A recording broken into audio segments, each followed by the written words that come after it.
Hello? Ah, it's you.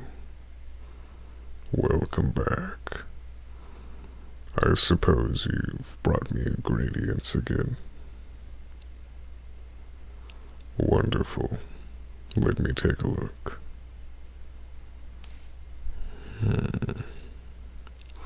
Some elf's quilt moss, redcap mushrooms. Oh, hey. Crystal cicada shells. I guess they've started molting then. And whoa. These aren't basilisk scales, are they? No, they're wonderful. But basilisks are absurdly dangerous. Is there one nearby?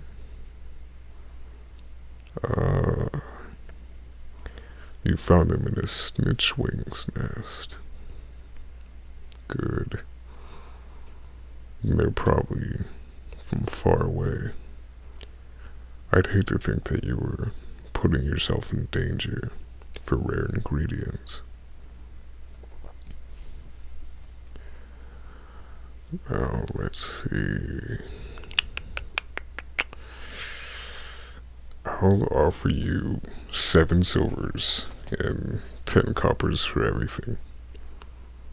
Does that sound fair?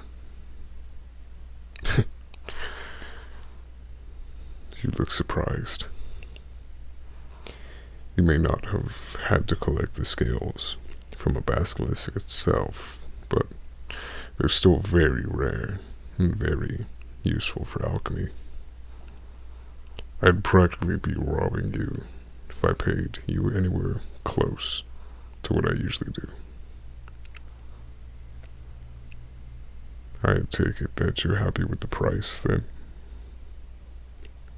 Wonderful.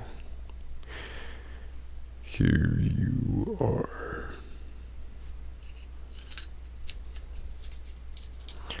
I'm very excited for these scales. There are all kinds of things I can use them for.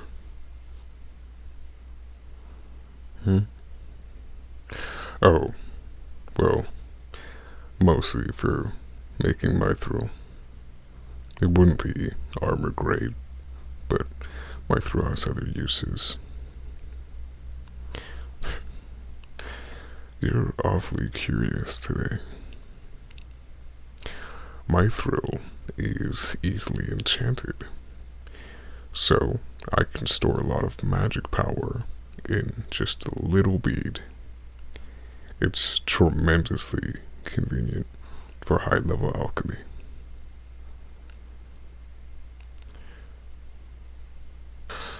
Say, since you're feeling so chatty today, would you like to stay for tea? We've never really had a chance to sit down and talk. Goody. Come with me. I live in the back of the shop.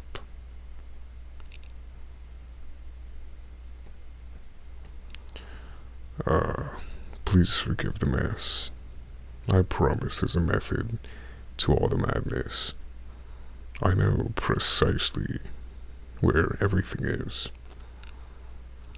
See, I put the kettle right.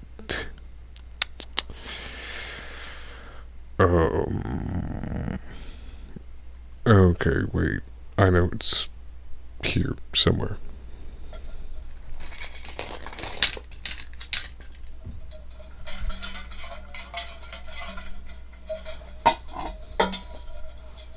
Ah, got it. See? I wasn't too far off. I'll be making my famous lavender herbal tea. I mean, it's not actually famous, but it would be if I had company over more often. It's funny because alchemy shares a lot in common with cooking. So alchemists are usually good cooks, and we make the best tea ever. Now, take a seat. Let me just start boiling the water.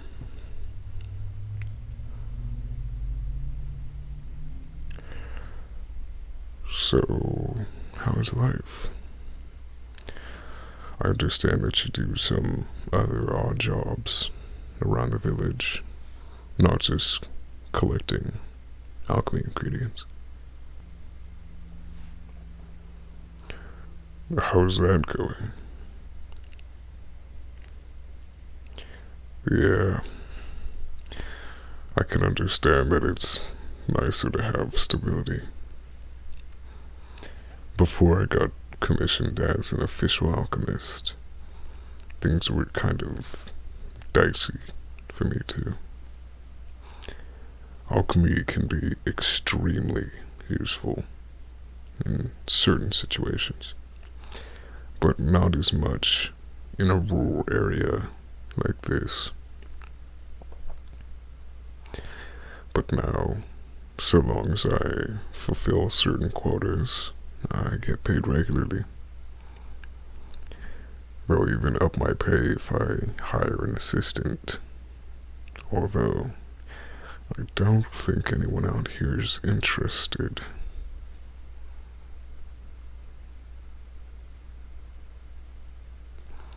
Oh, so you're curious, eh? Well, I haven't been able to talk to anybody about it, so please, ask away.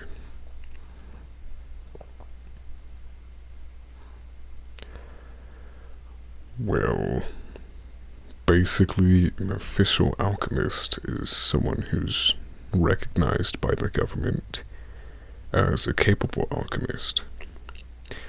Every month or so, I get sent a list of potions and items that local officials need. If the ingredients are needed that are rare, they usually provide them for me. I just whip them up and send them out.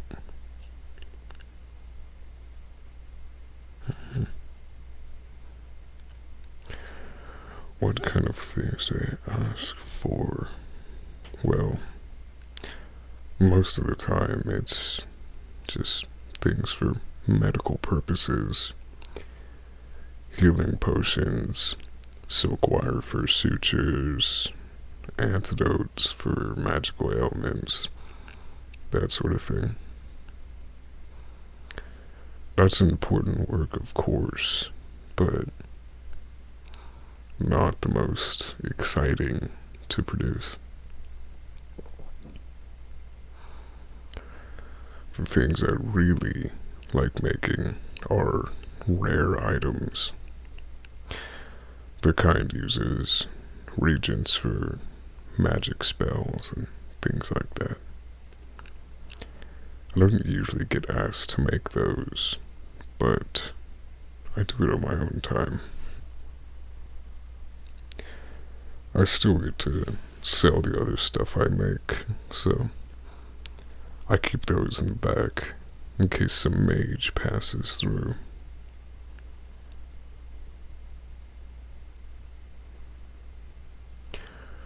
And what is alchemy?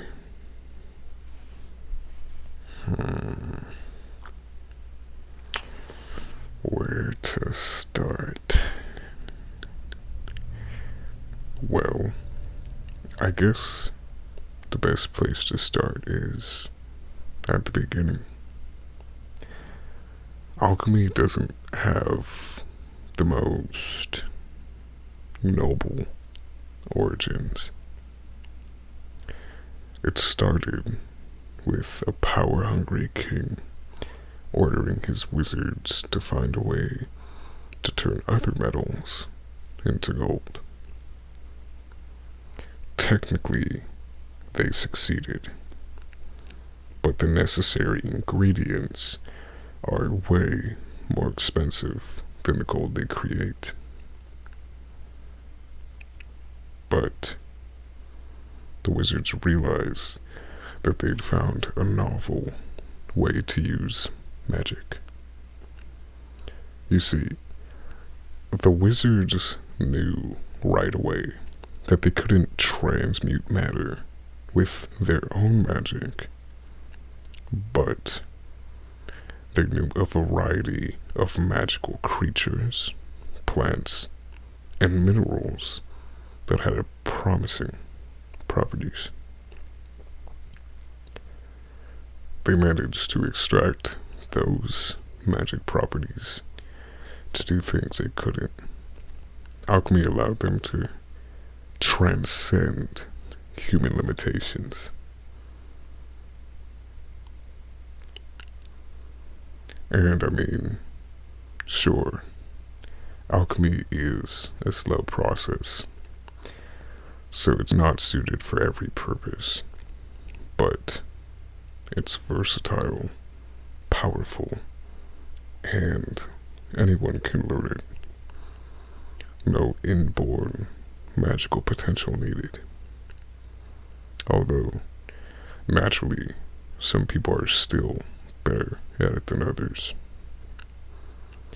The whole thing is a really interesting process. Different sorts of magic reside in almost every living thing in various amounts. Every different type of magic has a different process for extraction,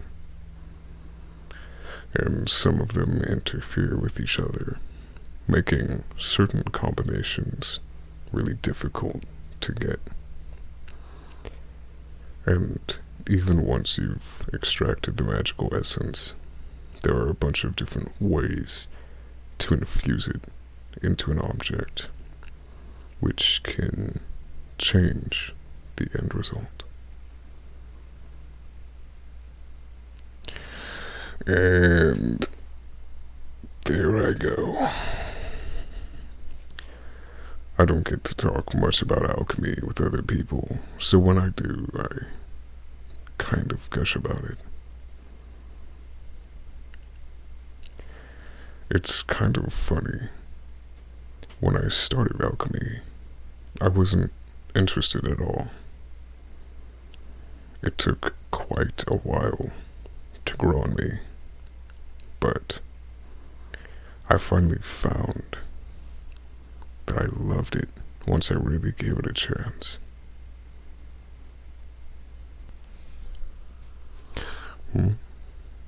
Oh, well, it's kind of embarrassing. You see, when I was little, me and some kids snuck into an alchemist's lab and stole a bunch of stuff. We were total brats back then. My dad found out about it, and after I returned all her stuff, he made me help her out on weekends as an assistant. For the first couple of months, I was always pouting about it, acting like it was so unfair, but caught myself listening in on her when she was muttering to herself about how to create something new, and peeking at her notes from time to time. She noticed I was getting interested, so I graduated from sweeping floors to helping prepare ingredients. Before I knew it, years had passed, and she told me I was ready to start my own lab.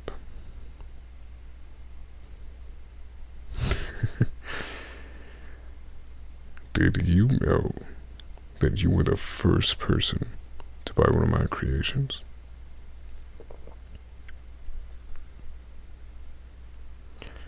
Yep, I still remember it so well. I got really excited to be out on my own in a new town with a whole bunch of items ready to sell. But no one wants to buy something from an unproven alchemist. I didn't get any new customers my first couple of days, but then you showed up. You'd scraped your knee while exploring the forest, and you bought a healing poultice from me. It meant so much to me, even though I'm sure you didn't give it a second thought. And then,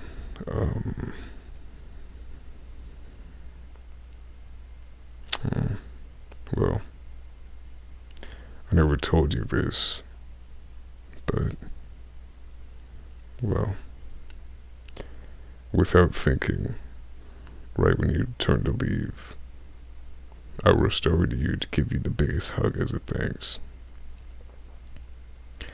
I realized what I was doing just in time. You turned around and to see me suddenly standing right behind you. I knew I had to give you some reason why I rushed over to you. I panicked and just sort of blurted out that you should get me some ingredients next time you were in the forest.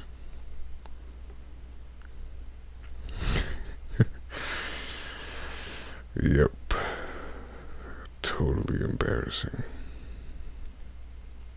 I guess you bought it, though, because the next day you were back with a sack full of herbs. It was the start of a long and prosperous partnership. By the way, you haven't told me why you suddenly gained such an interest in alchemy. Are you trying to become my apprentice or something? Oh.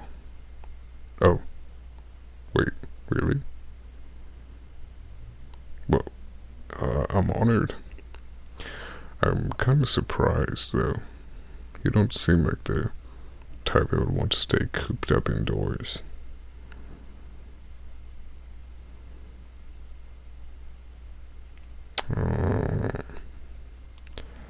So you want to learn alchemy so you can make stuff on the go as an adventurer.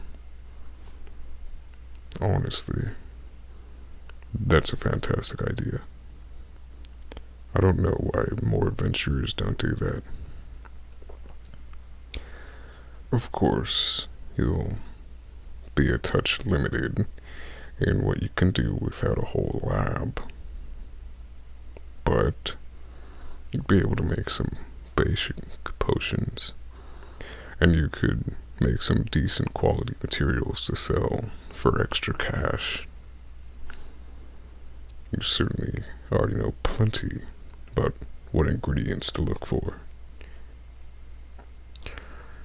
So, let's see.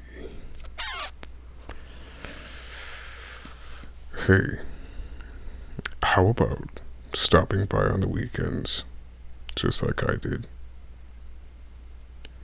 I'm not the most experienced alchemist out there, but I can sure give you knowledge of the basics.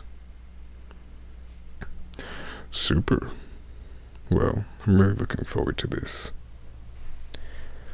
I'll be honest, I've kinda wanted to spend more time with you for a while.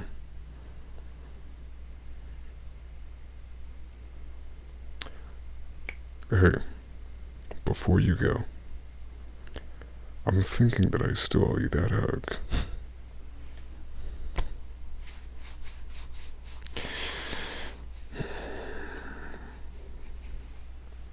Thanks so much for everything.